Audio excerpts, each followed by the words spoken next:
Cameroun mulema yo unaese umaese Cameroun mulema unaese umaese Cameroun mulema unaese umaese Cameroun mulema unaese umaese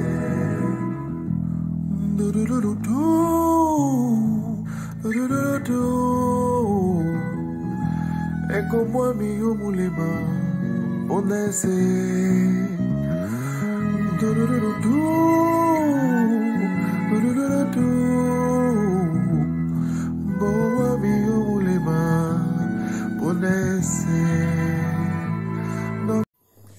Mesdames et messieurs, bonjour. Je suis Léonard Fandja, le journaliste patriote. Je suis le directeur de publication du journal en ligne Les Visages d'Afrique. C'est un journal panafricain et panafricaniste bilingue dont la ligne éditoriale est le combat pour le triomphe de la justice et de la vérité.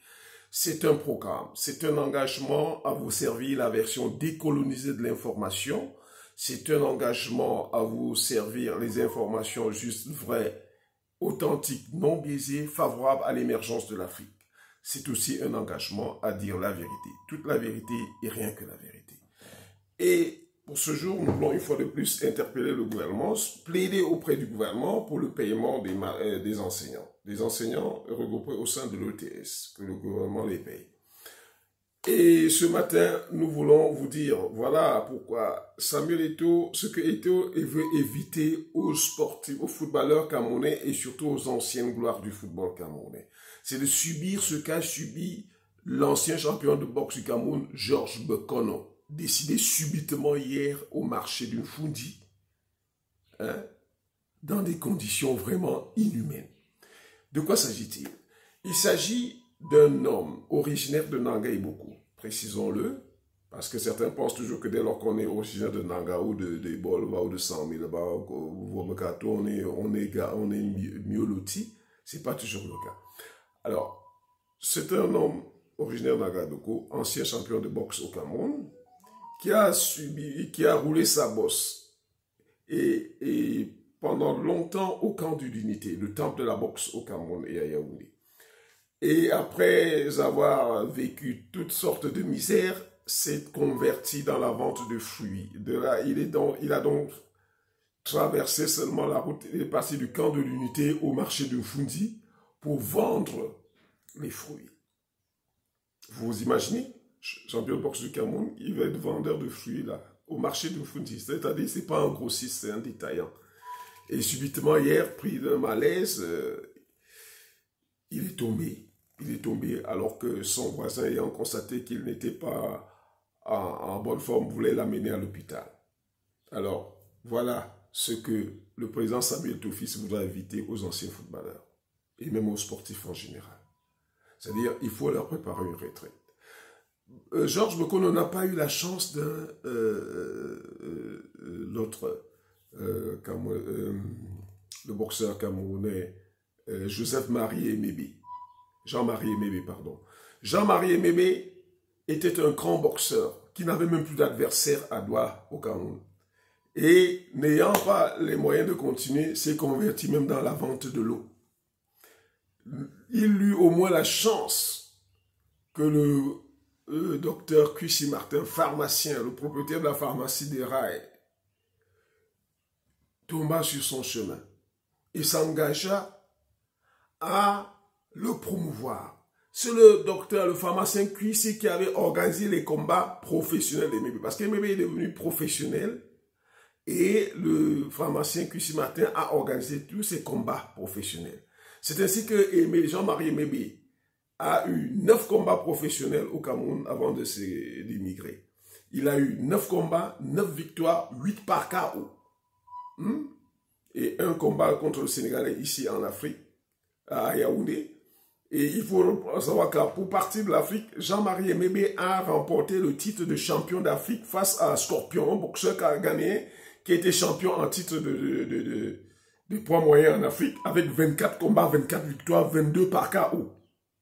Vous comprenez? Jean-Marie Emebe l'avait gagné. Et je me rappelle que Le jour que Jean-Marie Emebe allait pour ce combat, nous faisions le sport à l'examen probatoire au stade de la réunification à Douala. Jean-Marie Emebe a fait 22 tours de terrain avant de prendre l'avion dans l'après-midi. Ce jour, nous lui demandions, Jean-Marie Emebe, comment tu as vous comprenez? Je vous avoue que ce jour, quand il l'a déclaré, j'ai décalé, je suis reparti parce que j'ai dit, là, au regard de palmarès de Scorpion, Emebe faisait ce que les autres boxeurs faisaient quand ils venaient à Douala, parce que la plupart des boxeurs arrivaient à Douala disaient qu'ils viennent donner la leçon de boxe à Emebe, et Emebe, c'est à peine qu'ils atteignaient même le 3e round. Alors moi, j'étais un peu convaincu que Emebe ne ferait pas le poids face à ce garçon. Heureusement, Emebe est allé. Le deuxième combat le plus rapide du monde, c'était la victoire d'Emebe sur Scorpion au premier round, KO. Après, donc, Emebe est allé en Europe. Il s'est battu, il est allé aux États-Unis. C'était difficile, il est rentré en Europe, il a pris la nationalité française parce que c'était un monsieur, un patriote qui aimait trop son pays. Il voulait boxer aux couleurs du Cameroun. N'ayant pas pu accéder à certaines, vous savez, la boxe, le monde de la boxe, c'est toute autre chose. Et Emebe est rentré aux États-Unis, il a pu accéder et combattre 2 fois pour le titre mondial.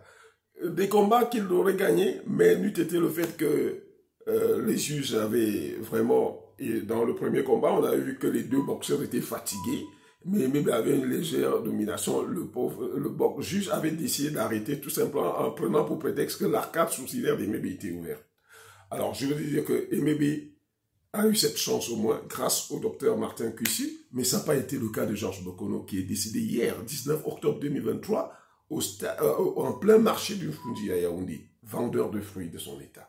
Chers compatriotes, unissons-nous tous derrière Samuel Eto'o-Fils, prions pour lui tous les jours.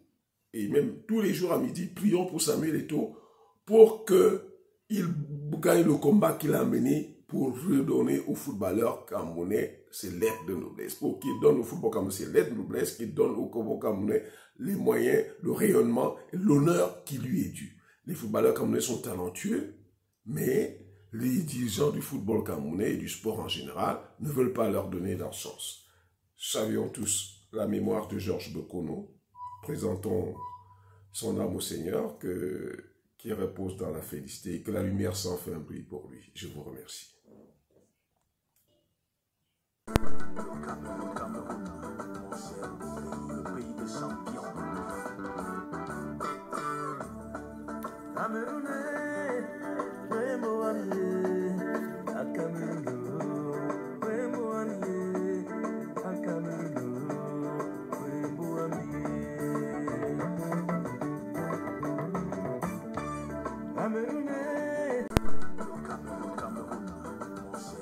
Le pays des champions.